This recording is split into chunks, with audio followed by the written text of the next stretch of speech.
दोस्तों, आज देश फिर से अपना स्वतंत्रता दिवस मना रहा है। तो आप सबको स्वतंत्रता दिवस की ढेर सारी शुभकामनाएं। लेकिन कुछ बहुत ही ज्वलंत प्रश्न हैं जो हमें अपने आप से पूछने की जरूरत है।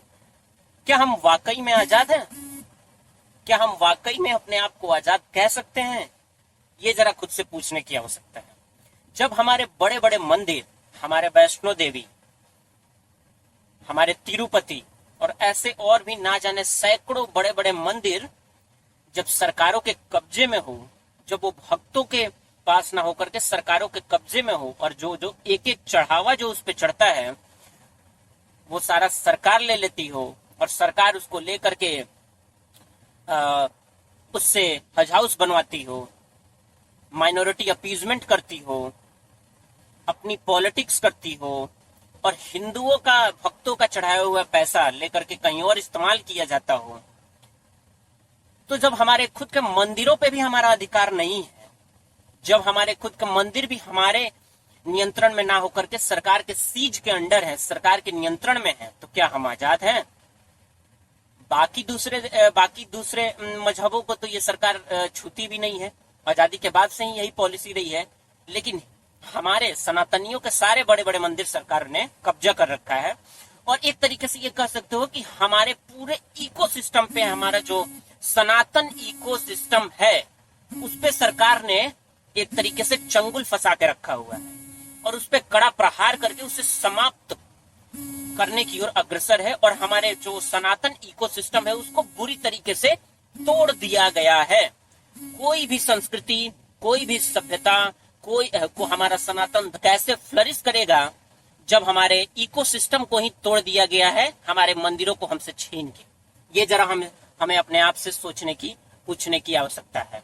और इसके लिए बड़े से बड़ा आंदोलन हो जाना चाहिए था। और अब इस तथाकथित हिंदुवादी सरकार को भी 7 साल हो गए, लेकिन हमारे मंदिर आज तक सरकारों के नियंत्रण में है, जिनमें लाखों अरबों रुपए का चढ़ावा चढ़ता है, और वो सारा का सारा सरकार को जाता है।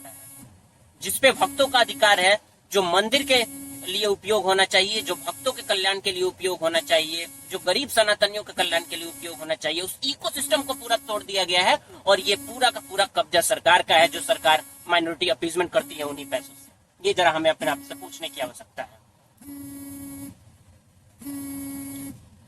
तो वहीं दूसरी तरफ दोस्तों, जनसंख्या विस्फोट से भी हम बुरी तरीके से त्रस्त हैं। जनसंख्या विस्फोट ने हमारे देश की वाट लगा रखी है।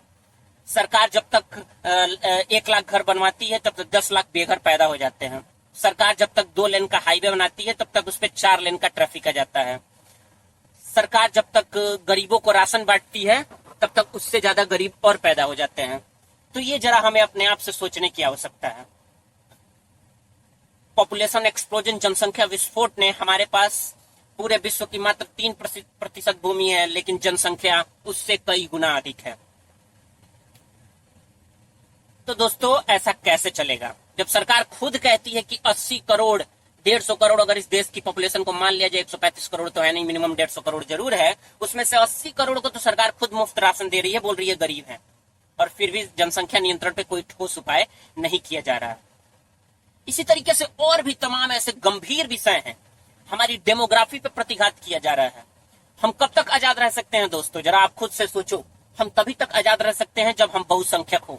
एक बार हम जहां भी बहुसंख्यक से अल्पसंख्यक में हो जाते हैं, फिर वहां हमारी आजादी के साथ क्या होता है, ये उदाहरण हमेशा आए दिन आते रहता है। कश्मीर देख लो, आप बंगाल देख लो, आप चाहे नॉर्थ ईस्ट देख लो, आप सारे वो प्रांत देख लो जहां हमारी डेमोग्राफी को इन्वर्जन कर दिया गया, कुचल दिया गया, फिर हमारी वहां क्या दुर्गति हुई।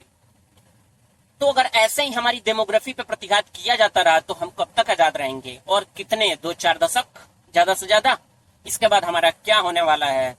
और ये हमारी सदियों, हमारी बीसियों, दसियों, हजारों साल पुरानी ये खूबसूरत सी, सुंदर सी सभ्यता तहस नहस होने के कगार पे है। तो हम एक ऐसे पॉइंट ऑफ नो रिटर्न की तरफ बढ़ रहे हैं जहां से शायद अब कोई रिटर्न ना हो पाए। इससे पहले अगर हम नहीं जागे, कुछ ठोस कदम नहीं उठाए गए, सनातनी अपने अधिकारों के लिए नहीं लड़े, तो बहुत मुश्किल होने वाला है दोस्तों।